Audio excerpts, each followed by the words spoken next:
ህገ መንግስት መጽሐፍ ቅዱስ ነው የሚለው ኖ ይሄ ህጋዊ አይደለም አፈጣጣራቸው ራሱ በቃ የሻዕቢያ ናቸው ላይክ እንደ ቄሮ ከመስከረም በኋላ መንግስት የለም በጫካ መግባት አለባቸው በታሪክ በትግራይ ውስጥ እንደዚህ አይነት መሪዎች እንዳይፈጠሩም ጭምር ነው ጸሎት ማድረገው መንግስት መላእክተኛ ይሰራም ሰውኛ ስለሚሰራ ይስተሳታል አማራ ገዢ መደብ ነው የዚች ሀገር ጠላት ነው የሚለው መንግስት ይሄንን አካል መያዝ ለምን ከበደው ኢትዮጵያ ባህር አይገባትም ኤርትራ ጭምር የኢትዮጵያ ናት እነሱ ንጉሶች ናቸው አይከሰሱም ህገ መንግስቱም ውሸት ከ10 ሚሊዮን በላይ የአማራ ተወላጅ ከአማራ ክልል ውጭ ነው የሚኖረው መንግስት ህግ ማስከበር ኃላፊነት አለበት ኤርትራም የኢትዮጵያ አካል ሆና በታሪክ አታውቅም የህዋት ሰዎች የሻዕቢያ አገልጋዮች ናቸው ትግራይ ለብቻው በደርግም በምንም አልተጠቀም ጥያቄ ሊኖራቸው ይችላል መቃወም መብታቸው እንደሆነ ማመን መቻል አለበት ከዚህ ድርጅት ጋር ተጣበቀህ በታመጣው ለውጥ የለም የኤርትራ ህዝብ ነፃ የሚወጣው ከኢትዮጵያ ጋር ሲደመር ነው የመጨረሻ ኢትዮጵያ ለምሽጉም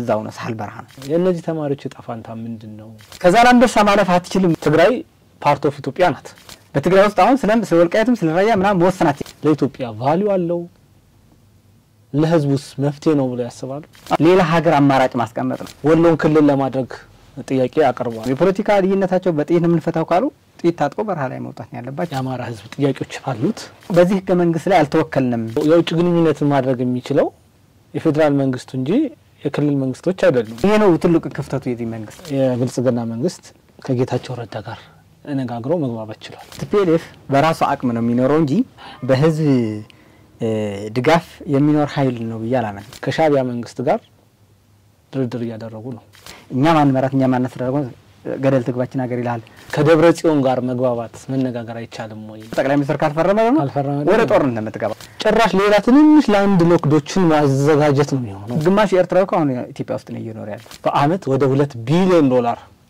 ወጪ ታደርጋለህ በህወሓት መንፈስ አሳስብ የተጠመቀ ነው ማለት ህዝቡን ጫካ አድርገውት ነበር ይሄ የትምርት ቤት ጉዳይ ከዛ ፖለቲካ ማውጣት አለብን ነው ያው ህወሓት ነው ኮኔክሽን ፈጥሮ ያለው ከኤርትራ መንግስት ጋር ማለት ነው ፕሪቶሪያ ላይ ተማርከው ነበር ቲፒኤልኤፍ እጅ ሰጥቶ ነበር ህግ እየተጣሰ ነው የፌደራል መንግስቱ ለምንድን ነው እርምጃ መውሰድ ያካተው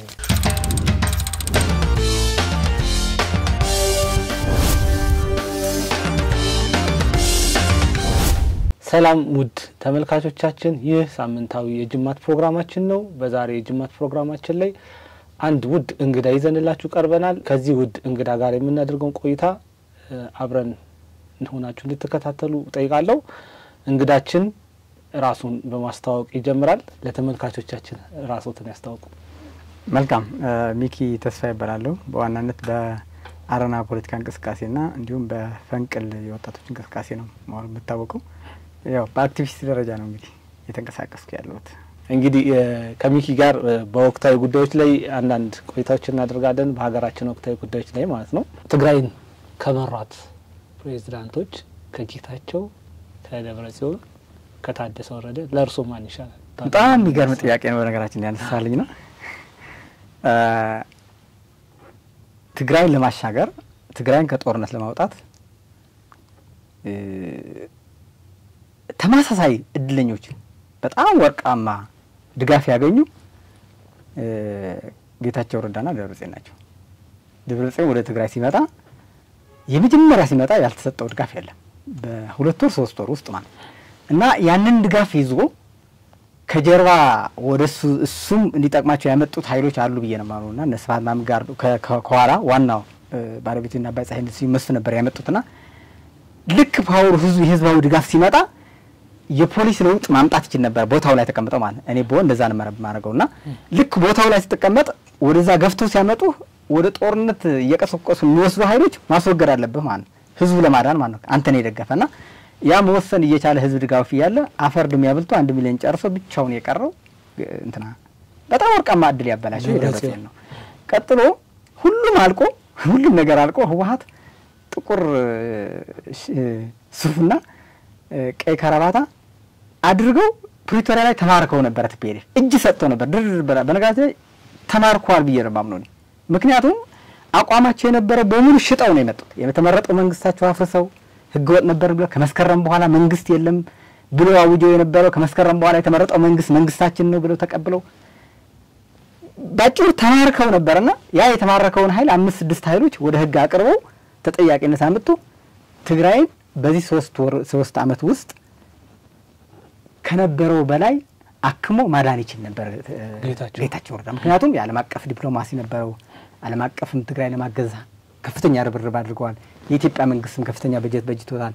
በትግራይ ወጣት ደግሞ ዳግሞ ወደ ጦርነት እንዳንገባ ወጣት ስለሆነ በድርድር ችግሮችን ከአማራ ቀጥታ ባህር ዳር ሄዶ ነበር ታስታውሳለህ። መጀመሪያ እንደተመረጠ ከአፋር ጋርም ሄደዋል። እንግዲህ ጌታቸው ያልሰደበው መሪ አልነበረም፣ ያልተጋጨው እንትን ያልነበረው፣ ግን ይሄ ሁሉ ምርግፍ አድርጎ በቃ ከኔ በላይ የሚጎረን አልነበረም፣ ይናገር አልነበረም፣ ይሳደብ አልነበረም። ይሄ ትቼዋለሁ ካሁን በኋላ ብሎ ንስሐ ገብቶ ከዛ በኋላ ግን የህግ ማስከበር ወስዶ ዛሬ እንደገና ከኤርትራ ጋር ጦርነት ንግጣ ከእንትና ጋር ንግጠም ከዛ የሚባለው ማስቀረት እየቻለ ይሄ ወርቃማ እድል ደግሞ አባክነዋልና በታሪክ በትግራይ ውስጥ እንደዚህ አይነት መሪዎች እንዳይፈጠሩም ጭምር ነው ጸሎት ማድረገው።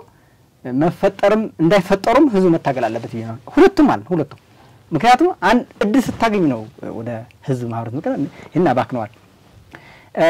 ታደሰ ወረደ እንትን አልቆጥረም ማለት ደጋፊም የለውም። አመጣጡም እናውቀዋለን በዛ ኃይል ስለመጣ ማለትና ቁጥር አይገባም።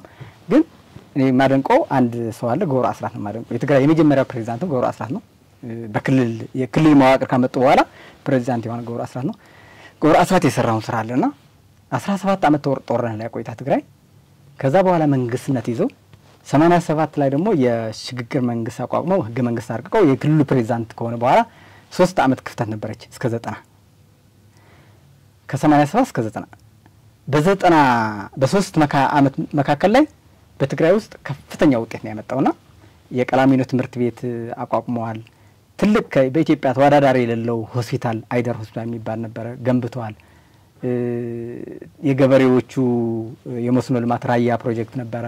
መሶቦ ፋብሪካ ራሱ መስፍን ኢንጂነሪንግ አልማዳ ጨርቃ ጨርቅ ወደ 500 ልክ እንደ ተከዚ ፕሮጀክት ማለት ነው። እና ሌሎችም አሉ። ሳርት የሚባል ፕሮጀክት ነበር። 500 ምናምን ግድቦች ነበርና 60 ምናምን ግድቦች ተገድበዋልና በዛ 3 ዓመት ፍጥነት የሰራውን ስራ በጣም ማደንቀው ማለት ነው። አሁንም እድል ቢሰጠው ያ ስራ ይሰራል ብዬ የማምነው ሰው ገብሩ አስራት ነው። ኢትዮጵያ እንግዲህ 95% የንግድ እንቅስቃሴዋን የምታከናውነው በጅቡቲ ወደብ አካባቢ ነው። ለዚህ ደግሞ ወደብ በአመት ወደ $2 ቢሊዮን ወጪ ታደርጋለች ትከፍላለች ማለት ነው። ያው እንግዲህ ይሄን ወደ ገንዘብ ወደ ኢትዮጵያ ብር ብንመነዝረው አሁን ባለው ምንዛሬ መጠን ወደ 260 ቢሊዮን ብር አካባቢ ነው ኢትዮጵያ ሩብ በጀት ማለት ነው። ይሄንን ያህል ለወደብ ኪራይ ትከፍላለች። ይሄ ገንዘብ ወደብ ቢኖራት ኑሮ ለሌላ አገልግሎት ይውል ነበር እና አሁን የኢትዮጵያ መንግስት ወደብ ማግኘት አለብኝ ብሎ ሲነሳ ኖ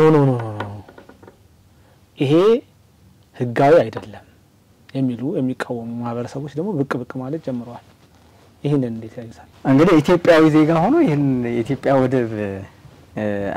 ወደብ አይገባትም የሚል ኢትዮጵያዊ ካለ የህወሓት አመራር ወይም ደግሞ በህወሓት መንፈስ አሳስብ የተጠመቀ ነው ማለት። ምክንያቱም ከአብይ ከመምጣቱ በፊት በ27 ዓመት ጦርነት የመንግስትነት የህወሓት መንግስትነት እኔ እንኳን አንዱ ከቲፒኤልኤፍ ተቃውሞ የነበረው ይሄ በቀይ ባህር ጉዳይ ነው እና በኢትዮጵያ ውስጥ ከ70 ምናምን ተቃዋሚዎች ነበሩና ከ70 ምናምን ፓርቲዎች ኢህአዴግን ጨምሮ ኢትዮጵያ የቀይ ባህር ባለቤት አይደለችም፣ ቀይ ባህርም አይገባትም ብሎ የሚያምን ብቸኛ ኢህአዴግ ነው የነበረው እና ሌላው ሁሉ በፕሮግራም አለ። የክልል ፓርቲ ሆኖ እንኳን አረና የክልል ፓርቲ ነውና በሀገር ደረጃ ነው በመድረክ ላይ ነው እና የክልል ፓርቲዎች ሆኖ ራሱ ኢትዮጵያ የቀይ ባህር ባለቤት መሆን አለባት የሚል እምነት ያለው አብዛኛው በምርጫ ቦርድ የፓርቲዎቹን እንትን ብንፈትሸው ሁሉም ኢትዮጵያ የቀይ ባህር ይገባታል በተለይ በአሰብ ጉዳይ እያነሱ በፕሮግራማቸው ያጸድቃሉና ብቸኛ በኢትዮጵያ ፓርቲ ኢህአዴግና አሁን ደግሞ ህወሓት ማለት እስካሁን አቋም አልቀየረም፣ ህገ ደንቡም አልቀየረም ህወሓት ትግራይ ውስጥ ያለው ማለትና ብቸኛ በኢትዮጵያ ከ70 ምናምን ፓርቲዎች ኢትዮጵያ ባህር አይገባትም ብሎ እንደ አቋም ወስዶ ብቻ ሳይሆን ኢትዮጵያ ባህርም እንዳታገኝ ከውስጡ ነው በጀት እየከፈለም ለሌላ ሀገር ላላውነት የሚጠብቅ ማለት። አሁን እንግዲህ አንዱ ኢትዮጵያ ስለ ቀይ ባህር ስታነሳ ስለ ባህር ጉዳይ ስታነሳ አንዱ በሰሜን በኩል ነውና ከዛላንበሳ ማለፍ አትችልም ብሎ እንደ ጥቁር መጋረጃ የሆነው ይሄ ቲፒኤልኤፍ ኃይል ነውና ስለዚህ እነዚህ የሚያነሱ ኃይሎች የኢህአዴግን አቋም የሚጋሩ የህወሓትን አቋም የሚወስዱ ቅድም ያልኩ የኤርትራ ነጻነት የማይደራደሩ የሚቀበሉ ኤርትራም ኢትዮጵያ አካል ሆና በታሪክ አታቅም የሚሉ አቋም ያላቸው ሰዎች ናቸውና ኢትዮጵያውያን ናቸው ማለት ይከብደኛል እንደዚህ አይነት የሚያነሱ ጥያቄዎች ማለት ነው። አሁን ፈንቅል ምን ላይ ነው ያለው? አሁን ፈንቅል የለም እንደ ፈንቅል እንደ ተቋም የለም። ያኔም እንደ የወጣቶች እንቅስቃሴ ነው እንጂ እንደ ፓርቲ ተመዝግቦ ምናምን አልነበረም። ላይክ እንደ ቄሮ ምናምን ነውና አሁን የት ነው ያለው ካልከ ያው ወጣቱ አለ። አሁንም በትግራይ ውስጥ ስለ ለውጥ የሚጠይቁ ጥያቄዎች በሙሉ በእሳቤ ደረጃ ህወሓት በኃይል ነው የሚወገድ የሚል አቋም ይያዙ እየመጡ ነው ወጣቶችና የፈንቅል እሳቤው እንደ ፈንቅል እንደማዋቅር የለም። እንደ እሳቤ ግን ሙሉ የትግራይ ወጣት የፈንቅል አስተሳሰብ እየወሰደው ይገኛል። ነው በትግራይ ክልልና በፌደራል መንግስቱ መካከል እንደዛ አይነት ጦርነት ገብተን ነበርና በዛ ውስጥ ማህበረሰቡ ዋጋ ከፍሏል። የብልጽግና መንግስት ነው ወይስ የህወሓት መንግስት ነው ተጠያቂ ማድረግ የምንችለው? የእርሶ ነው እይታ? የኔ እይታ ድሮ የሚታወቅ ነው ህወሓት ነው ተጠያቂ ብለው በተለይ በዚህ 2 አመት በትግራይና በኢትዮጵያ መካከል የነበረው ጦርነት በቲፒኤልኤፍና በህወሓት አድርገው ሁለቱም መጨረሻ ወደ ህዝባዊ ተቀየረው ለዚህ ሁሉ ህልቂት ያደረሰን ይታወቃል። የኔ አቋም ግልጽ ነው። አሁን ደፍሬ የምናገርባቸው ፖይንቶች አሉኝ። የቲፒኤልኤፍ አካሄድ ያመጣውን ጣጣ ብዬ ነው የማምነው። አንደኛ ለ27 አመት ሲንከባለል የነበሩ የሀሳብ አፈናዎች ነጻነት አለመኖሩ እሱ ብቻ ሳይሆን ኢህአዴግ ወደ ስልጣን ሲመጣ እንግዲህ በጦርነት ደርግን አሸንፎ ነው የመጣውና ደርግ አሸንፎ ሲመጣ ከዛ በኋላ በደርግ የነበረውን ሰራዊት በኢትዮጵያ ሙሉ ነው የተበተነውና ያ ከፍተኛ ቅሬታ ነበር። ያ ሰራዊት ደግሞ አገር ወዳጅ ነበር ይታወቃል። እስከ ቀይ ባህር እስከ ኤርትራ እስከ ሁሉም ጫካ እየሄደ መስዋዕትነት ሲከፍል የነበረው ያ በጦርነት በህወሓት ሲሸነፍ የዛ የነበረው አስተሳሰብ በኃይል በጉልበት ስለተሸነፈ ብዙ ኢትዮጵያውያኖች ቅሬታ ነበራቸው። በዛ ላይ በእርቅ እንኳን አልዘጋውም ከዛ በፊት የነበረ ፖለቲካ ማለትና በዛ ልክ ደግሞ መንግስት ሆኖ የፈጠራቸው ችግሮች በሙሉ ተደርበው ደግሞ ጫፍ ላይ ደርሰው ነበር። ይሄ ጥላቻው በሙሉ ማለት አልተነፈሰማ። እሱም ራሱን ጠቅሎት መጨረሻ ላይ ራሱን እያረጀ ሲሄድ በተለይ ጠቅላይ ሚኒስትር መለስ ህልፈት ካጋጠመ በኋላ ሙሉ በሙሉ የኢህአዴግ ችግር ኢትዮጵያ ውስጥ ነው የፈረሰው። ስለዚህ ያንን የወለደውን ብልጽግና ኃላፊነት ሙሉ በሙሉ እንዳይወጣ ደግሞ አብረው እንግዲህ መደመር የሚለው ፍልስፍና ይዘው ሲመጡ ሁሉም የክልል የነበር ልዩነቶች ተሰብስበው ወደ አንድ ቦታ ሲመጡ የትግራይን ወጥቶ ይሄደው የቲፒኤልኤፍ ነው ተገንጥሎ ወደ ትግራይ ሄደው እንግዲህ ያ ልዩነት ነው እንግዲህ ምርጫ ታደርጋለህ አታደርግም ኮሮና መልተዋል እየተባለ ነው እንግዲህ ዛሬ እየተጀመረች ያለችው እንቅስቃሴ በ2009 ጀምሮ እስከ ለውጥ ከመጣ በኋላ እስከ 2013 መጨረሻ ላይ መጀመሪያ አካባቢ የጥቅምት የሆነው አይተናል ማለት። ስለዚህ እኔ ዛሬም ትናንትና ማቋሚ ምንድነው ቲፒኤልኤፍ ያኔ እንዲደመር ነበር ፍላጎት ማለት ቢደመር ኑሮ ከብልጽግና ወደ ትግራይ የምታደርገው ጦርነት የለም። ከሻዕቢያ መጥቶ የሚጫወትበት ሁኔታ ማን ነበረም። ሁሉም ክፍተቶቹ እዚህ የፖለቲካውን በዚህ ክብ ሰርቶ እዚህ ያልቅ ነበር ማለት። ቢያንስ በውስጣቸው እንኳን ችግር ቢኖር ራሳቸው እዛ ይጨርሱ ነበር ማለት። ወደ ህዝብ ወደ መካከል ወደ አማራ ወደ አፋር ወደ እንደዚህ ወደ ትግራይ ምናምን ገብቶ ውጥንቅጡ ገብቶ ህፃናቶችና እናቶች የኢትዮጵያ ሀብትና ኢኮኖሚ አያወድም ነበር የሚል አቋም ስላለኝ ቲፒኤልኤፍ ተነጥሎ በመሄዱ ነው። ሁለተኛ ቲፒኤልኤፍ ተነጥሎ በመሄዱ ብቻ ሳይሆን የውህድ ፕሮግራሙም ኢህአዴግ እየወደቀ እየከሰመ ሲሄድ ራሳቸው አሁን በትግራይ ውስጥ ከፍተኛ ስልጣን ይዛ የምትጫወትበት ያለች ወይዘሮ ፍትለወርቅ እሷ ናት ነበር ያጠናቸው የውህድ ፓርቲው ራሱ የብልጽግና ፕሮግራም ውህድ ፓርቲ እንደ ኢህአዴግ 4 እህት ድርጅትና እነዛ 5 አጋር ድርጅቶች ነበሩ። እነሱ ተዋህደን አንድ ፓርቲ ወጥ መሆን አለበት የሚል አቋም ወስደው እንደ ኢህአዴግ ውህድ ፓርቲ ለማምጣት ራሳቸው ነው ፕሮግራም ያጠኑት።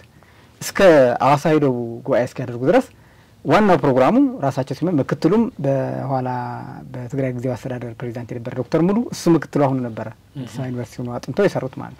ስለዚህ ሐሳቡ የነሱ ነበር ግን ሐሳቡን የበላይ ሆነው ስለማይመሩት እንግዲህ የኦህዴድ የተራ ስለመጣ የኦህዴድ ኃይል ከኦህዴድ ጠቅላይ ሚኒስትር ስለመጣ እነሱ በላይ ሆነው ስለማይመሩት ሁሉ እኛ የበላይ ሆነን ካልመራ ነው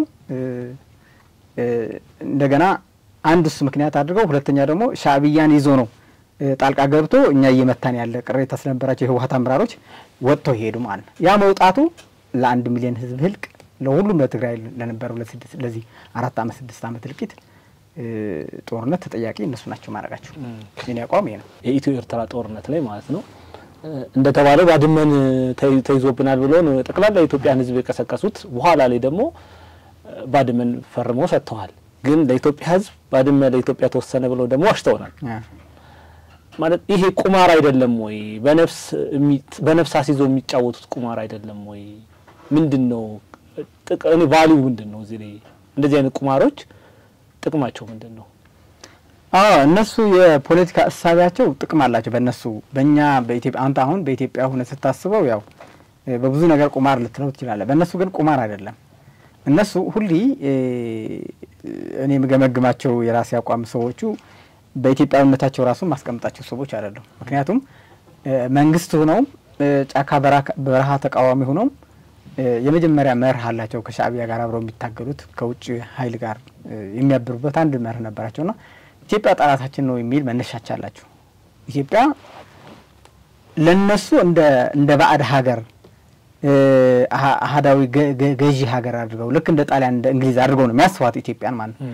ያ ዛሬም በልጆቻቸው እያየው ነው ያለውና የመጀመሪያ አቅም አግኝተው ራሱን ደርግ ለመጣል ሲንቀሳቀሱ የመጀመሪያ ኤርትራ ሄደው ነበር ስልጣን ያወሰዱትና ከኤርትራ የተሰጣቸውን የትጥቅና የጥይት የመተኮስም ምሽግም የመቆፈር ሁሉ ከሻዕቢያ ነው የወሰዱና ከሻዕቢያ ያንን ሲያደርጉ ሻዕቢያ ሁለት ቅድመ ሁኔታ ሰጥቷቸው ነበር። አንዱ ምንድነው ኢትዮጵያ ኤርትራ የኢትዮጵያ አካል ሆና አታውቅም ብላችሁ ፈርሙልን በታሪክ ማለት ነው።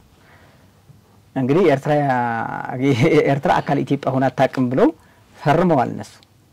እሱ ብቻ ሳይሆን እኩል ኤርትራ እንግዲህ በጣሊያን በእንግሊዝ ተገዝታለች አይደል? ኢትዮጵያም ልክ እኩል እነሱ እንደገዛች ለኤርትራ አምነው ፈርመዋል። በቃ ኢትዮጵያ ለኤርትራ ስትገዛ እንደነበረች እንጂ የራሷ አካል እንዳልነበረች አድርገው ፈርመዋል። ከዛ ቀጥሎ ታጋዩን ወደ እነሱ ሲሰበስብ ምን ይያል አንድ ትልቅ ምክንያት የመጀመሪያ የሚያቀርቡት ለታጋዩ የኤርትራ ነጻነት ተቀበላለ ተቀበል ነው የመጀመሪያ መርህ ማለት። ይሄንን ለትግራይ ታጋዩ ወጣት በእነሱ ሲሰበስብ ሲያቀርቡት የነበረ ጥያቄ ሻዕቢያ ለነሱም ይሄን ጥያቄ ነው ያቀረበላቸው። የመጀመሪያ ኤርትራ ነጻነት ተቀበላላችሁ ተቀበል ነው እንቀበላለን አሉ።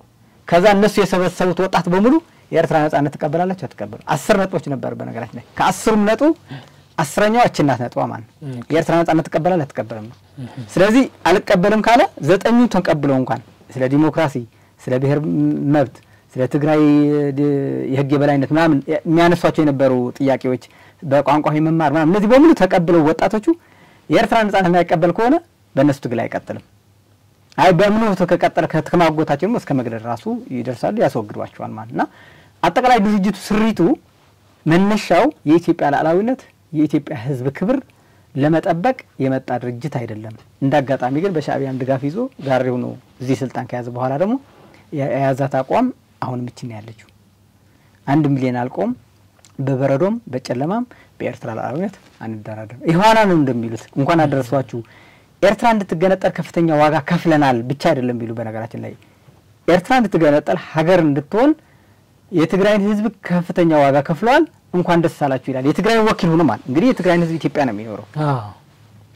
አሁን አንድ ማህበረሰብ ሙሉ ሀገሩ እንዲገነጠል ታግለዋል መስዋዕትነት ከፍለዋል ብለ በመግለጫ ስተጽፎ ምን አይነት ፖለቲካ እየሰራ እንዳለ መገንዘብ ይቻላል። ይሄ ድርጅት ልክ እንደ ተኩላ ሆኖ የበግ ቆዳ ለብሶ የኛ አይደለም የኢትዮጵያ ድርጅት አይደለም የሚል አቋም ነው ያለኝ። ወደኋላ መለስ ብለን ታሪካዊ ዳራዎችን ስንመለከት ኢትዮጵያ ያለ ወደብ የቆየችው ያው በኢህአዴግ ዘመነ መንግስት ነው። እንግዲህ ሌሎቹ ላይ ወጣም ገባም ነበረን ማለት ነው ወደብ ማለት ነው።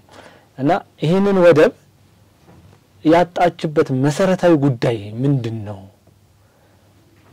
አሁን ደግሞ እዛው ላይ ያያይዘው እንዲመልሱልኝ በብልጽግና መንግስት ጥያቄ እየተነሳ ነው የአሰብን ጉዳይ ማለት ነው። ታሪካዊ ዳራውን ስንመለከት አሰብ የኢትዮጵያ ነው። ሪያሊቲው ስንመለከት ከነበረው ከታሪካችን አንፃር ማለት ነው። ይሄንን ወደብ መልሶ የማግኘት እድል አለን ወይ? ያው ጥያቄውን ግልጽ ነው። በመሰረታዊ ጉዳይ ምንድነው ደግመንስ የማግኘት እድል አለን? መጀመሪያ እንድናጣበት ከኢትዮጵያ ከቀይ ባህር እንድትነጠል ያደረጋት በራሷ ልጆች ከራሷን የተወለዱት ግን የኢትዮጵያ ክብር የማይጠብቁ ኢትዮጵያዊነቱን ቅድም ያነሷቸው ሰዎች የሌላ ኃይል የሻዕቢያን ኃይል ፕሮጀክት ይዘው ስለመጡ እንጂ ከዛ በፊት ያው እንዳልከው አንዴ ትወጣለህ አንዴ ትገባለህ ስትሸነፍ ትወጣለህ እንደገና ተመለሰህ ትገባለህ ከአቅም አንፃር ነበረ ከዛ በፊት የነበረው የኢትዮጵያ የባህር የማጣት በአፄ ዮሐንስ ጊዜም ትርኮች ይገቡ ነበር ጣሊያን ይገባል ይወጣል ይታገላሉ መስዋዕትነት ይከፍላሉ እንደዚህ ነው የነበረው እንጂ ፈቅዶ ኢትዮጵያ ከባህር ነጥሎ እንደዚህ 360 ዲግሪ እንድትዘጋ ያደረገ ውልም በታሪክ አይተንም ሰምተንም አናቅምና አጋጣሚ ደግሞ ከዚህ በፊት የነበረውን የታሪካችን እንትን ለምሳሌ ከዛ በፊት የነበሩ ንጉሶች የሆነ ነገር እንኳን በዛ አቅም በማነስ በተለያየ ምክንያት አቅም ሲያጡ ቀጥሎ የሚመጣው መሪ ያንን ለማረም ነበር ጥረት የሚያደርገው ሁሉ አካይዱ ማለት ለምሳሌ አሁን ብዙ ሰው በተለይ የሰሜኑ የትግራይን ኤሊቶች ምሁራኖች ኢትዮጵያ የቀይ ባህር አልባ ያደረጋት ኤርትራም ትግራይም ከሁለት የሰነጠቀን አፄ ምኒልክ ነው ይያሉ ከፍተኛ ወቀሳ ያነሳሉ ግን የሳቸው ክፍተት የነበረው ክፍተት እኔም መጋራው ሆኖ ግን የሳቸው ክፍተት ደግሞ አፄ ኃይለ ሥላሴ ደግሞ ለ7 ዓመት ተከራክረው በሰላማዊ መንገድ በድርድር ኤርትራ የኢትዮጵያ አካል አድርገው ለቀጣዩም አስረክበዋል እንግዲህ ኃላፊነቱ የተወጣለን ማለት ነው ከዛ ቀጥሎ የአፄ ኃይለ ሥላሴ ስርዓት ተከትሎ የመጣው መንግስቱ ኃይለ ማርያም ነው መንግስቱ ኃይለ ማርያም ደግሞ ከቀይ ባህር ንቅንቅ የሚል አቋም አልነበረው ለድርድርም አላቀረበም ይሄን አቋሙ ለዘላለም ይቀጥላል ተጽፏልም ታሪኩ ማንንም ነጥቀው አይችልምና ከቀይ ባህር ራስ ነጥሎ ያቅም እሱ ብቻ አይደለም በነገራችን ላይ የና አሉላ ሐውልት አስመራ ላይ አቁሞላቸዋል በዛ በታሪክ በሰሩበት በጉራ በሳሐጢ በሁሉም እውቅና ሰጥቷል በአሉላ በሰራውን ታሪክ ማለት ነውና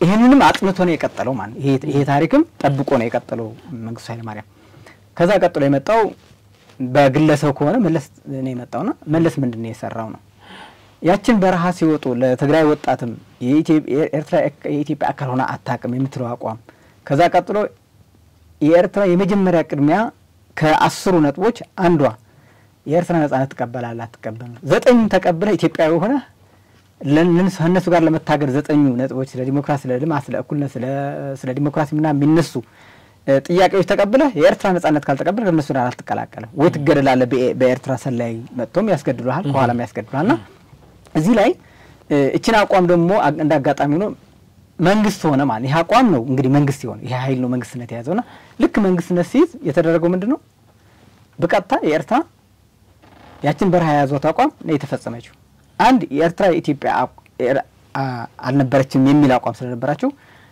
ምንም የሚያግታቸው ኃይል አልነበረ ምክንያቱም ፓወሩም ያዙት ማለት ነው መንግስትነትም ያዙ እነዛ ሰዎች ማለትና ያለ ቅድመ ሁኔታ ኤርትራ እንድትገነጠል አደረጉ ማለት ነው እዚህ ላይ ነው እንግዲህ ማንሳት እንፈልገው ነጥቡ ልክ እዚህ ጋር ሲገነጠሉ ኢትዮጵያ እንዴት አጣች የሚለው አንድ ኢትዮጵያውያን መንግስት ባልነበራቸው ሰዓት ነው ያጣቸው ህግም ባልነበራት ሰዓት ነው ምክንያቱም ህግ የወጣው መቼ ነው አሁን ያለው እንኳን የራሳቸው እንኳን የኢትዮጵያ ህገ መንግስት ብለው ያስረካቡን እንኳን አሁን ያለው ህገ መንግስት እስካሁን አልተቀየረም 87 ነው የጸደቀው ህገ መንግስት 83 እስከ 87 ሽግግር መንግስት ነው የነበረው ፓርላማም አልነበረም ማለት ምርጫ አልተደረገማ ምርጫ ካልተደረገ የኢትዮጵያ ህዝብ ውክልና የለውም ማለት ስለዚህ መንግስት አልባ ነው የነበረው ተውና እንደ ኢትዮጵያ በትግራይ ክልል ውስጥ እንኳን ያለው ጊዜያዊ አስተዳደር ሳይኖር ምንም ነገር መወሰን አንችልም እየተባለ ነው አይደል ጊዜያዊ አስተዳደር ስለሆነ የትግራይን ህዝብ ከወረዳ ነው አይደል የሚወከለው የክልልና የፓርላማ የፌደራል ውክልና የሚኖረው ህዝቡ አሁን ውክልና የለውም በትግራይ ውስጥ አሁን ስለ ወልቃይትም ስለ ራያ ምናምን መወሰን አትችልም ለምን እዛው አካባቢ ያለው ክልል በዚህ ህገ መንግስት የሆነ ማዕቀፍ ሰጥተውታል ምርጫ አድርጎ ነው ማንንም ነገር መወሰን ይችላልና ጊዜያዊ አስተዳደር ስላለ ምንም ነገር መወሰን አትችልም አሁን በትግራይ ውስጥ አይደለም እንደ ሀገር እንደ ኢትዮጵያ ፓርላማ ሳታዋቅር ህገ መንግስት ሳታረቅ ምንም ነገር ሳታደርግ ራስን አንድ የታሪክ አጋጣሚ ሆኖ የፖለቲካ የበላይነት ስላገኘ ራስን የሀገር እንግዲህ የሞተና ሚሊዮን ህዝብ ጣፋንታ ነው የወሰኑት 3-4 ሰው የማይሞሉ ማለት ነውና እንግዲህ ኢትዮጵያ መንግስት ሳይኖራት ህገ መንግስት ሳይኖራት ነው የቀይ ባህር ባለቤት እንዳትሆን እንድትዘጋ የተደረገው እና የማግኘት መብት ሳለን ወይ እድል አለን ወይ ያልከው 100% የማግኘት እድል አለን አንደኛ ይሄን ጥያቄ ማንሳት እንችላለን ኢትዮጵያ ስትገነጠል መንግስት አልነበራት ከህግ አንፃርም ከህዝብ ፍላጎትና መብት አንፃርም ከዓለም አቀፍ ህግም ኢትዮጵያ የባህር ባለቤት የመሆን ትችላለች ይሄ አሰብ ያልከው ግን በአሰብ ላይ አልተማማመኝ ይሄ አጠቃላይ የኤርትራ ጥያቄ ነው ያለው ኤርትራ ያለው ማህበረሰብ ነጻነት ይሻላል ወይስ ባርነት ተብሎ ነው የተገነጠለው እንግዲህ አንድ ሰው አጭበርብሮ ባርነትና ነጻነት እዚህ ተቀምጦ እንዴት ባርነት ሊመርጥ ይችላል ስለዚህ አፍነውት ነው ይሄ ልክ አሁን እንደሚሰሩት ብሔርተኞች ማለት ነውና ህዝቡን አፍነው ነው ነጻነት ይሻላል ባርነት ነው ያሉት። በዛ በወቅት ደግሞ ሪፎረንደም አድርገን ተገልጠናል ነው የሚሉት። በጣም ኤርትራ ጭምር የኢትዮጵያ ናት፣ ኤርትራ ሙሉ የኢትዮጵያ ነው የሚል አቋም ነው ያለኝ። እሱ ብቻ ሳይሆን እዛ ያሉ ኤርትራኖች አሁን ብዙ ሰው ከመሬት ጋር ብቻ ነው የሚያያዘው። እዛ ያለው ማህበረሰብ ራሱ እኮ ቢያንስ ግማሽ ኤርትራው አሁን ኢትዮጵያ ውስጥ ነው እየኖረ ያለው። እንዲያውም ሁለተኛ ዜጋ ሆኖ ማለት ስደተኛ እየተባለ ነው እየተንቀሳቀሰ ያለው። ከዛ በፊት የነበረው ታሪኩ የማህበረሰቡ ግን እንደማንም ከመቀሌ ተነስቶ እንደሚመጣ ማንም ትግራዋይ ከአስመራ ተነስቶም እዚህ ይመጣል፣ ከዚህም ተነስቶ እዛ ይሄድ ነበር። እንደፈለገ ነበር የሚንቀሳቀሰው ማህበረሰቡ ማለት። አሁን ግን በኤርትራ ወደዚህ ለመምጣት አምልጦ ነው የሚመጣው፣ በጨለማ ነው የሚመጣው። በወንዱም ጥይት ይተኮስበታል ወደዚህ እየሮጠ ሲመጣ ወደዚህ ሲሰደድ ማለት ነው። እዚህ መጥቶም ሁለተኛ ዜጋ ነው ይያላል። አጠቃላይ የኤርትራ ማህበረሰብ ባርነት ውስጥ ነው ያለው። ስለዚህ ነፃ መውጣት አለበት የሚል አቋም ነው ያለው ማህበረሰቡም ጭምር ማለት ነው። እሺ የኤርትራ ህዝብ ነፃ የሚወጣው ከኢትዮጵያ ጋር ሲደመር ነው ብሎ ያስባሉ? አዎ 100%። እንግዲህ አንድ ማህበረሰብ ነፃ ወጣ የሚባለው አንዱ በኢኮኖሚ ራሱን ነፃ ሲያወጣ ነው። ስለዚህ የኤርትራ ኢኮኖሚ ደግሞ ከኢትዮጵያ ተነጥሎ ራሱን ሊያድግ አይችልም። ስለዚህ አጠቃላይ ኤርትራ ሊያድግ የሚችለው በኢኮኖሚ ራሱን ሊያድግ የሚችለው መቀየር የሚችለው የኢትዮጵያን ተቀላቅሎ በዛ በኩል ያለው ሪሶርስ ለኢትዮጵያውያን ሲያቀርብ በዚህ በኩል ያለው ወደዛ ሲቀርብ ነው። እንግዲህ ቀይ ባህር ስራ ላይ ሲውል ነው የነሱ የኢኮኖሚ ነፃነት የሚያገኙት። ሁለተኛው ከዚህ ጦርነት ራሱ አፈታቱ ራሱ ኤርትራ ነፃ የወጣችበት ቅድም ነገር ያለውና አፈታቱም ልክ ስላልሆነ ኢትዮጵያ የሆነ ጊዜ አቅም ስታገኝ የኢትዮጵያ የኤርትራ ላላውት ጥያቄ ውስጥ ይገባል። ልክ አሁን የጥያቄ እንዳስገባሁት እንዳነሳሁት ማለት ነውና ስለዚህ በሰላማዊ መንገድ ተፈቱ እጣፋንታቸው ስለ ነጻነቱም ስለ እኩልነቱም ከኢትዮጵያ ጋር ነው ሊፈታ የሚችል የሚል አቋም ያለው። ቅድም ያነሳት ላይ አንድ ጭንቅላት ውስጥ የሆነ ጥያቄ ተፈጠረ። 10ኛው ነጥብ ላይ ያሉት ማለት ነው የህወሓት መሪዎች በወቅቱ ኦኬ እሺ እዛ ጋር ጫካ ውስጥ ይያሉ ኤርትራውያኖች ላይ መሞት ስለፈሩ ያንን ህግ ተቀበሉ ማለት እንችል ይሆናል። ግን ስልጣን ከያዙ በኋላ እኮ ያንን መተው ይችሉ ነበር። ቢካዝ ፓወርም ስለሚኖራቸው ኢንተረስቱ ነበራቸው ማለት ነው።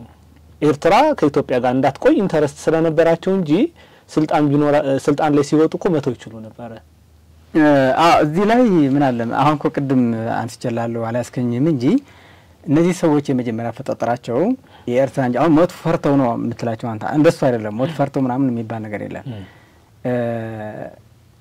ሰዎች ራሱ አፈጣጣራቸው ሲወጡ እንግዲህ አንድ ሰው ያ ፖለቲካን ቅርጽ ሲያወጣው እምነት ይዞ ነው የወጣው። ከአዲስ አበባ መልምሎ ሲወጣ ኢሳያስ መጥቷል መልምሎ ያወጣቸው ወደ ጫካ ወደ ደብስ አስገድዶ ከዛ ያልወሰዳቸው።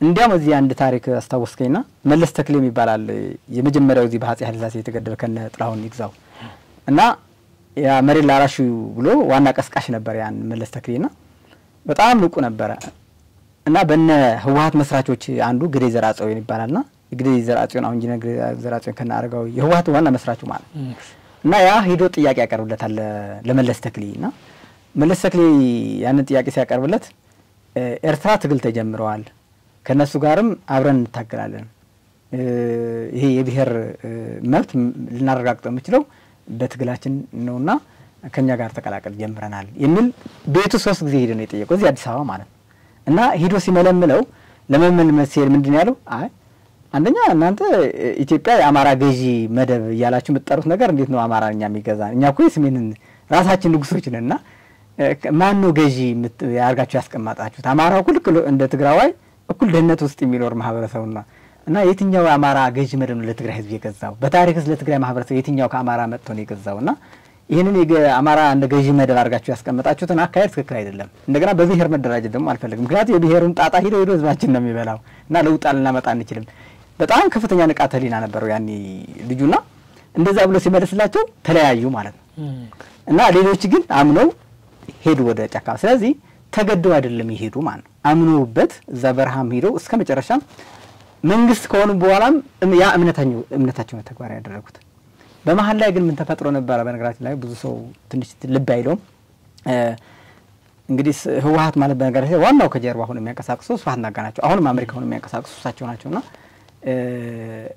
በመሃል ላይ ግን መለስ ከዛ መዋቅር ላይ ትንሽ እያፈነገጠ መጥቶ ነበር በተለይ 90 ጦርነት ከተፈጠረ በኋላ መለስ የያዘ ይዞ የኤርትራን ጉዳይ ዘግቶት ነበር እና ትንሽ ነጻ እየወጣ መንቀሳቀስ ሲጀምር ኢሳያስ ከስብሐት ነጋ ሆኖ ከፍተኛ ፖለቲካ ይሰሩ ነበር በመሃል ላይ ማለት ነው።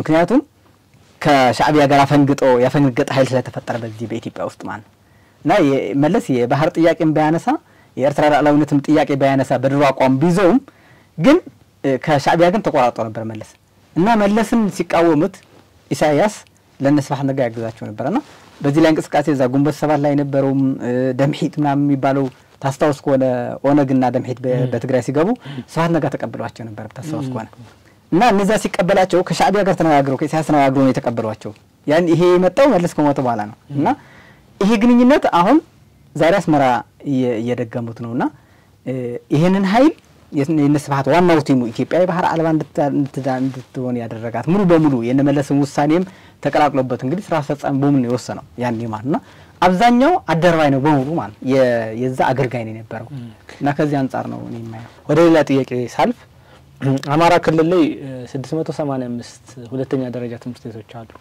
ከነዛ ውስጥ 470ዎቹ ብቻ ናቸው ዘንድሮ ፈተና የሚያስፈትሙት። it means 215 ትምህርት ቤቶች አካባቢ ፈተና ያስፈትሙ ማለት ነው። እዛ ትምህርት ቤት ውስጥ የሚማሩ ተማሪዎች በአጠቃላይ ፈተና አይፈተኑም በግጭቱ ምክንያት ማለት ነው። አማራ ክልል ባለው ግጭት ምክንያት ማለት ነው። የእነዚህ ተማሪዎች ዕጣ ፈንታ ምንድነው? ሁለተኛስ ማን ነው ተጠያቂው? እንግዲህ ይሄን ጥያቄ ሰፋ ያለ ጥያቄ ነው።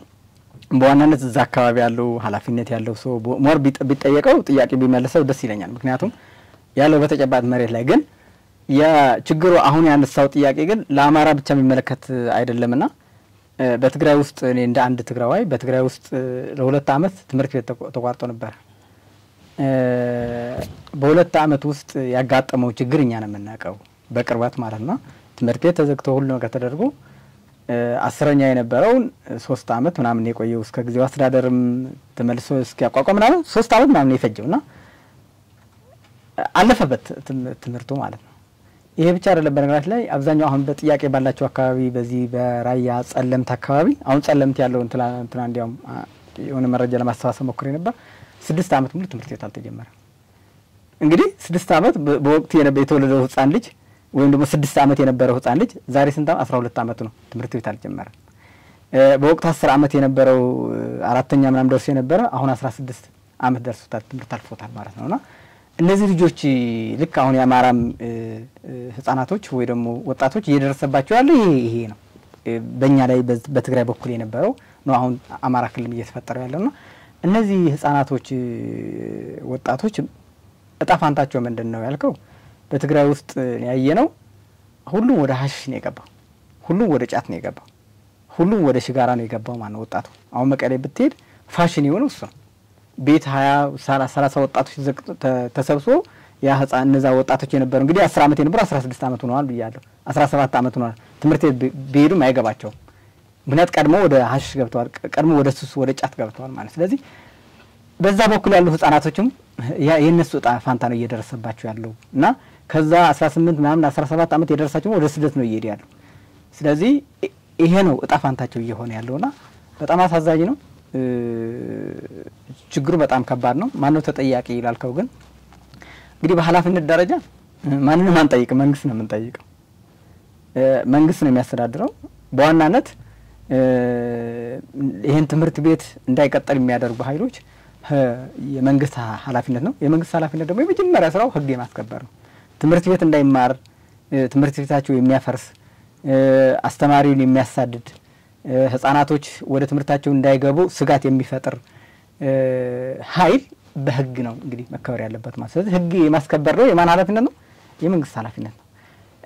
ስለዚህ ህፃናቶች ወደ ትምህርት እንዲገቡ የመንግስት ኃላፊነት ነው ብለን ደግሞ ብቻው አንተው እንግዲህ በዚህ በሰብአዊነት የህፃናት መብት ነው እየተገፋ ያለውና ስለዚህ ህፃናቶች መብት ደግሞ ብቻ መንግስት ይፈታዋል የሚል እምነት የለኝም።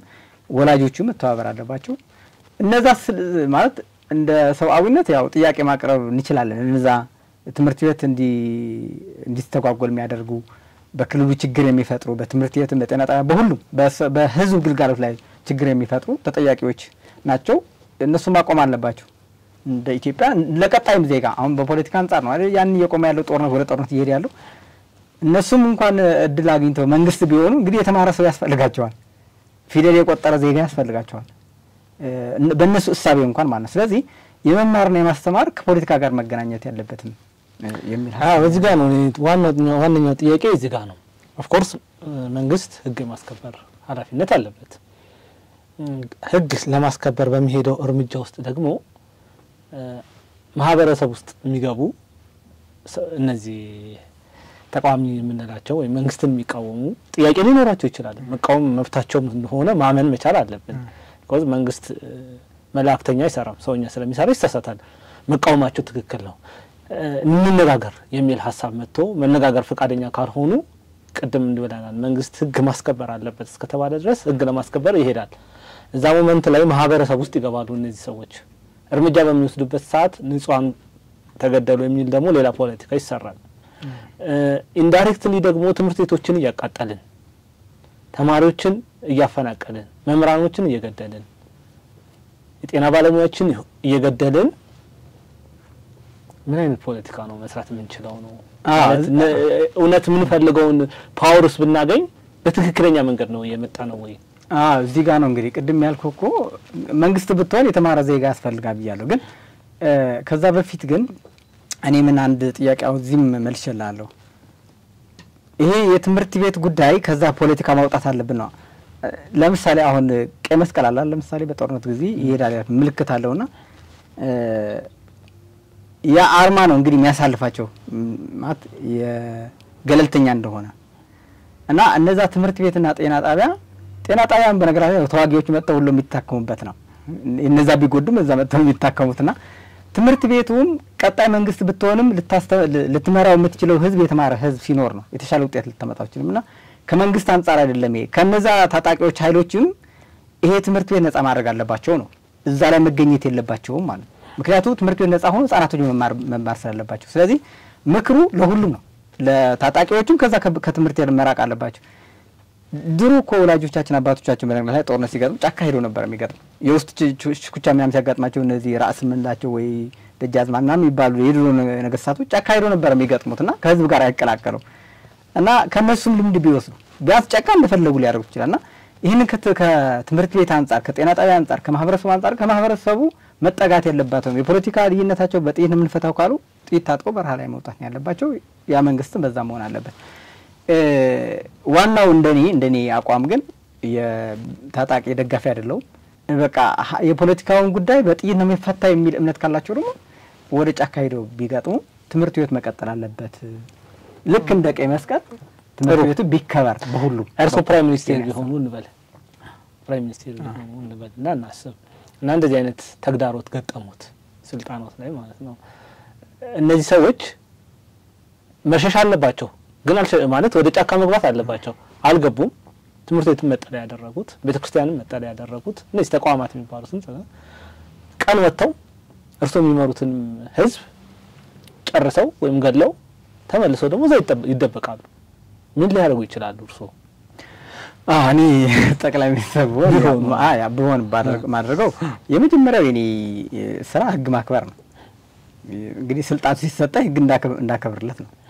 ከዛ ቀጥሎ የልማት የምናምን ጥያቄዎች ናቸው። ልማት ምናምን በማህበረሰብ ነው እና የመጀመሪያው ህግ ነው ማስከበረው። ህግ ሳስከብር ግን አንድ ተሞክሮ ወስዷል በከመንግስቱ ኃይለ ማርያምና ያኒ ምንድነው በትግራይ በጦርነት በነበረበት ጊዜ እንግዲህ እነሱ ወደ ህዝብ እየገቡ ጦርነት ያደርጋሉና መጨረሻ ከክልሉ ወጥተው ከክልሉ ራሱ አስተዳደር ከመቀሌም ወጣ እና ደሴ ላይ ካምፕ ሰሩና እርዳታ የሚፈልግ ወደ ደሴ እየመጣ እርዳታ ይወስዳል።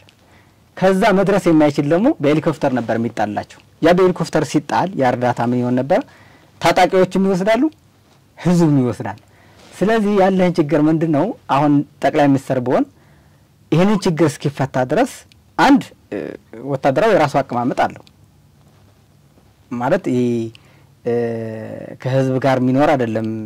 ጦር ኃይል የራሱን ምሽግ አለው፣ የራሱን ቦታ አለው እና እነዛ ታጣቂዎች ወደ ድርድር ማምጣት ነው ዋናው ስራዬን ማደርገው፣ በድርድር ለመፍታት ማለት ነው። ለድርድር ለመፍታት ደግሞ የራስን ምሽግ ትይዛለህ፣ የጸጥታ ፖሊስ ታጠናክራለህ። ያንን ያጠናከርክ ስትሄድ ደግሞ እነዛ ደግሞ በሌላ በኩል ደግሞ የድርድሩ መንገድ ታስኬዳለህ ማለት ነው። ምክንያቱም የፖለቲካ ልዩነት በድርድር ስለሚፈታ ማለት ነው። በአንድ ቀን ደግሞ አይፈታም። ያ አመለካከት ቀይረህ ተማምነህ ወደ አንድ ለመምጣት በህዝብ ውስጥ ሲገባ እንግዲህ መከላከያም የህዝብ አካል ነው። ራስህን መስዋዕትነትም እየከፈልክ እየሞትክ ማለት ምክንያት ለህዝብ ነው የምትሞተው። እንግዲህ መከላከያ ስትሆን የጸጥታ ፖሊስ ስትሆን ራስህን መስዋዕትነት እየሆንክ ነው እንግዲህ ያ ችግር የምትፈታውና ህዝብን ሳይጎዳ ህፃናቶች ሳይጎዱ በጣም በከፍተኛ ጥበብ በተመላበት የድርድር መንገድም እያስከሄድክ የህዝብ ድህነትም እየጠበቅ ወደዛ አካባቢ የሚላኩ የጸጥታ ኃይሎችም በጣም ፕሮፌሽናል የሆኑ የሰለጠኑ የጸጥታ ኃይሎች እየላኩ ህግ አስከብራለሁ ማለት ነው። ፕራይም ሚኒስቴሩ በተለያየ ጊዜ ፓርላማም በሚያነሱት ሀሳብ ላይ በተለይ አሁን የትግራዩ ጦርነት ከመጀመሩ በፊት በጣም ትልልቅ አባቶችን የሽምግልና እንደላኩ እንደለመኑ ሲያነሱ ነበረ። ታዋቂ ሰዎችም ይባሉ ኢቭን ደግሞ የምናቃቸውም ሰዎች ምክክር ሆነው ታላላቅ እነ ኃይሌ ገብረስላሴ የሚመሩት ትዝ የሚሉት ከሆነ ሄደው የትግራይ ሰዎችን ለምኗቸው ነበረ። ከዚህ በላይ መለመን ምንድነው? አዎ እዚህ ላይ እኮ ነው አሁን ልመልስ የፈለኩት። ብልጽግና አሁን ለምሳሌ አሁን ኢህአዴግ ሙሉ ሙሉ ደርጋ ሸንፏል ስልጣን ያዘው ተገመግመዋል ማለት እንደ ኢህአዴግ ተገመግመዋል ራሱን የቻለ ደርግም የንጉስ ስርዓት አፍርሶ ነው የመጣው ራሱን ችለህ ተገመግመዋል። ይሄ መንግስት ግን እንደዛ አይደለም። እንደዛ አድርገህ የምትገመግመው ፓርቲ አይደለም። ራሱን ኢህአዴግ ነው ውህድ ያደረገው። አምስቱ አጋር የነበሩ ሶስቱም እህት ድርጅቶች የነበሩ ተዋህዶ ነው ብልጽግና ያለው። እንግዲህ እሱ ነው አይደለም እኔ የምፈልገው መዋቅሩ አጠቃላይ ያለውን የሰው ኃይል ከባህሪው አንፃር ያለውን ከሊበራል አስተሳሰቡ ጋር ለድርድር ያለውን ክፍት እና ጠንካራ የህግ የማስከበሩ ያለውን እንትን በጣም ጥያቄ ውስጥ ስለሚገባብኝ ነውና ህወሓት ብቻ ነው ከኢህአዴግ የወጣው። የህወሓት ቡድን 5ም በለው 6ም በለው የነበረው ይሄ ኢህአዴግ አንዱ ፓርቲው ህወሓት ነው የወጣው እንጂ ሌላው እንዳለ ነው የቀጠለውና ሲቀጥል ለመገምገም በጣም እቸገራለሁ።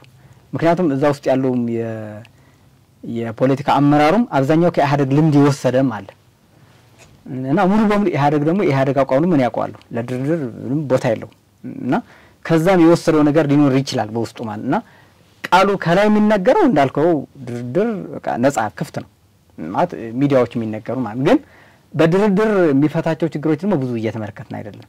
አሁን ልዩነቱ እየሰፋ አሁን ለምሳሌ ከኢህአዴግ ጋር ከህወሓት ጋር የነበረው ቅድም እንዳልኩ ችግሩ የህወሓት ቢሆንም በችግር በድርድር የተፈታ ነገር የለምና ከውስጡም የሆነ ነገር ሊኖር ይችላል። ፋኖ ለአማራ ህዝብ ነው የምታገለው የሚል ሐሳብ ያለው ኦፍ ኮርስ የአማራ ህዝብ ጥያቄዎች አሉት። ያንን ጥያቄዎች ለማንሳት እንደ ተቋቋመ ራሱን ያነሳል። ህወሓት ደግሞ ህወሓት ያው የትግራይን ህዝብ ጥያቄ በእኔ በኩል ካልሆነ አይመለስም የሚል ሪጅድ የሆነ አቋም አለው። እነዚህ ፋኖና ህወሓት የምንላቸው እንደ አዲስ አንድ ላይ ሆነው ከሻቢያ መንግስት ጋር ድርድር እያደረጉ ነው። ይሄ ወዴት የሚወስደን ይመስላል? እንግዲህ አብዛኛው የፋኖ አክቲቪስቶች ወይ ደግሞ የፋኖ ታጣቂዎች ከዚህ በፊት የምናውቃቸው ናቸው። ሁለት ነገር በቲፒኤልኤፍ ክስ ነበራቸው።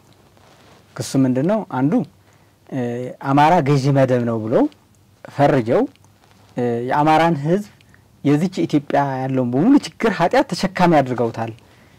የዚች ሀገር በዳይ እንደሆነ የሚያስቀምጥ ህገ መንግስት አርቅቀው አውጥተዋል። ይሄ ለአማራ ህዝብ ከፍተኛ ዋጋ ያስከፈለው ነው የሚል አቋማቸው በተደጋጋሚ የምናየው ነው ከጅሮ ጀምሮም አሁንም ያነሱታል በነገራችን ላይ እና ይሄ አንዱ ነው። ሁለተኛው በዚህ ህገ መንግስት ላይ አልተወከልንም የሚል አለ። አልተወከልንም ማለት ምንድነው? ከ10 ሚሊዮን በላይ የአማራ ተወላጅ ከአማራ ክልል ውጭ ነው የሚኖረው። በኦሮሚያ፣ በትግራይ፣ በተለያዩ በድሬዳዋም፣ በጉሙዝም፣ በቤኒሻንጉል፣ በጋምቤላ በሁሉም አካባቢ የሚኖር ማህበረሰብ አለ። ይህንን ማህበረሰብ በአንድ ክልል እስካልሆነ ድረስ ውክልና የለውም በፓርላማ። በክልልም እንደሌላ ብሔር ስለሆነ በፌደራልም ውክልና የለውም። ስለዚህ ይሄ መንግስት ህዝባችን መንግስት አልባ ያደረገ ሀገር አልባ ያደረገ ውክልና የሌለው ማህበረሰብ ያደረገ ህገ መንግስት ነው ብለው በተደጋጋሚ ወቅስ ነበር ማለት ነው። አብዛኛው ለውጡ እየመጣ ሲመጣም ከህወሓት ጋር ይሄ ነው አቋማቸው። ህወሓት ደግሞ በዚህ ሁለቱም አይደራደርም። አማራ ገዢ መደብ ነው የዚች ሀገር ጠላት ነው የሚለው ህወሓት ማለት ነው። ይሄ ምናውቀው አቋም ነው። ኤሊቶቹ የሚተፉት አፋቸውም ይሄ ነው። አህዳዊ ብለው ይጠሯትና ኢትዮጵያ ገዢ መደብ አህዳዊ ብለው የዚች አህዳዊ ብለው የሚጠሯት ኢትዮጵያ ደግሞ ገዢዋን አማራ ብለው ነው የሚያስቀምጡት። ሁለተኛ ነጥባቸው ነው የህገ መንግስት መጽሐፍ ቅዱስ ነው የሚሉት በእነሱ ማለት እና ይሄ ህገ መንግስት ቀይ መስመር ነው የሚሉት በቲፒኤልኤፍ አካሄድ እና ይሄ ህገ መንግስት ቀይ መስመር ከሆነ ለህወሓት ሁለቱም በተቃራኒ ማለት ነው። ይሄ ህገ መንግስት የማይነካ ቀይ መስመር ከሆነ ገዢ መደብ ብለው ይሄ ህገ መንግስት ደግሞ በአማራ መቃብር የተሰራ በአማራ ሞት የተጻፈ ህገ መንግስት ብለው ነው የሚያምኑ እነዛ የነሱ እምነትም እንደዛ ነው የቲፒኤልኤፍ። ስለዚህ ይሄ ሁለቱም አስተሳሰብ እየዋሹ ካልሆነ በስተቀር ማለት አብረን እንሰራለን ምናምን ብለው ወይም ይሄ አጀንዳ አያምኑበትም ማለት ነው። ህገ መንግስቱ የአማራ ችግር ፈጣሪ አይደለም ማለት ነው። ህወሓት ሲመጣ አንዱ በምን ክደውታል ማለት ነው ወይም ይሄን በሙሉ ክደውታል ይሄን አቋም በሙሉ ክደውታል ማለት ነው። ስለዚህ ወይ ይሄን አቋም ክደው ወደዛ ገብተዋል ማለት ነው። ወደዛ ክደው ከገቡ ደግሞ ያ የነገሩትን ማህበረሰብ እንዴት አድርገው ነው አሁን ከቲፒኤልኤፍ ጋር ሲሰሩት እነዚህ የሁሉ 24 ሰዓት ሲነግሩት የዚች ሀገር ችግር ይሄ በርተኝነት ፖለቲካ ነው። ቀጥሎ ይሄ ህገ መንግስት መጽደቁ ነው። ቀጥሎ ህወሓት ሲነሳ የአማራ ጠላት አድርጎ ነው የወጣው። አወጣጡም እንደዛ ስለሆነ ይሄንን በሙሉ ጥለው ከህወሓት ጋር ከሄድ ደግሞ የአማራ ህዝብ ክዶ ወደ ህወሓት እየተጠቃለ ነው ማለት ህወሓት ደግሞ 3 ጊዜ 4 ጊዜ ጦርነት ፈጥሮ መንግስቱ ሆኖ ተቃዋሚ ሆኖ የዚች ሀገር ችግር ሊፈታ አይደለም ሌላ ችግር ውስብስብ አድርጎ ነው የወጣው። በነገራችን ላይ የህወሓት አስተሳሰብ ያኔ ወደ ትግል ሲወጡ ቅድም ነገር ያለው ከታሪኩ አንስቼ ከመንግስቱ ኃይለ ማርያም የነበረው ጊዜ ብቻ ሳይሆን ሲወጡ አብዛኛው የህወሓት አመራሮች እንደ ብሔር ተጋሩ ተጠቅቶ ነበር ወይ በመንግስቱ ኃይለ ማርያም እንደ ብሔር ሲጠቃ ነበር ብለን ሲጠይቃቸው እንደ አጋጣሚ ሆኖ በለስ ብቻ ነው ያላገኘሁት ሲመስሉን አግኝቻለሁ መስራች ነው አባይ አግኝቻለሁ መስራች ነው ዶክተር አረጋዊ 3 ጊዜ 4 ጊዜ ከእሱ ጋር ኑሬ አግኝቻለሁ ግዴም ያኔ የትኛው ብሔር ነው ለኛ ያጠቃን ብዬ ጠይቃቸዋለሁ። አይ እንደ ታክቲክ ነው ትግራይ አደይ ብለን ወጣቱ ለማስነሳት ወደ ትግል መቀላቀል የግድ በብሔር መደራጀት ስለነበረብን እንጂ ትግራይ ለብቻው በደርግም በምንም አልተጠቃም። እኛን ከወጣን ወደ ደደቢት ከወጣን በኋላ ነው ተከትሎ ስርዓቱ መጥቶኛ ለማጥፋት ህዝቡም በዛው የተመታው የሃውዜን ድብደባ ምናምን ከነሱ የመጣ እንጂ እንደ ታክቲክ ነበር የተጠቀምንበት ነው የሚሉት እና ያኔ እንደ ታክቲክ የተጠቀሙበት እንደ ታክቲክ ችግር አለ ብለው ችግር ሳይኖር እንደ ችግር አድርገው ግን በኪነት በጥበብና በዚህ በዘፈን ምናምን ያወጡትን ችግር መጨረሻ ላይ በህገ መንግስት ነው ያረቀቁት። ህገ መንግስት አድርገው ያወጡት ውሸት ነው ማለት ህገ መንግስቱም ውሸት ነው። እነሱ አያምኑትም እና መጨረሻ ላይ ግን ያንን አመጣው ግን እርስ በራሳችን ነው ያባላሉ። ውጤቱ ታክቲክ የነበረው አሳሰብ ሄዶ ግን ስትራቴጂ ሆኖ አማራና ትግራይ ኦሮሞና አማራ ምናምን አሁን ያየው እንደ ይሄ ብሔርተኝነት ያወጣው ማለት ይሄ በታክቲክ የነበረው ለትግል ላይ ወደ ስልጣን ለመውጣት እንደመሳል የተጠቀሙበት አሳሰብ መጨረሻ ላይ እንደ ስትራቴጂ ሆኖ ከ1 ሚሊዮን ህዝብ በትግራይ ውስጥ እንዲያልቅ ያደረገው ይሄ ምክንያት ነውና ከዚህ ድርጅት ጋር ተጣበቀህ በታመጣው ለውጥ የለም። ከሻዕቢያ ጋር ግን ግንኙነታቸው ከሻዕቢያ አንፃር ጥቅም አለው። ምክንያቱም አንዱ ቅድም ብያለሁ ከቲፒኤልኤፍ ውጭ የኤርትራ ሉዓላዊነት አይቀበልም ብያለሁ። ከነዚህ አሁን ያ ጊዜያዊ ከዚህ መንግስት ጋር ያላቸው እንትን ነው። ከሻዕቢያ አንፃር ለሻዕቢያ ሉዓላዊነት ለኤርትራ ሉዓላዊነት ጠበቃ የሆነ ግን ቲፒኤልኤፍ ነው። የመጨረሻ የቲፒኤልኤፍ ምሽጉም እዛው ነው፣ ሳህል በረሃ ነው። የመጨረሻው እዛው ነው ይታወቃል። አሁንም ያደረገ ያለው መቀሌ እንደፈለገ እየፈነጨ ያለው አሁንም እዛ አስመራ ቢሮን ከፍቶ ከነሱ ጋር ግንኙነት አድርገው በዚህ ኃይል ሚዛን ተገፍተው ቢሄዱ ወደ ኤርትራ ይሄዳሉ።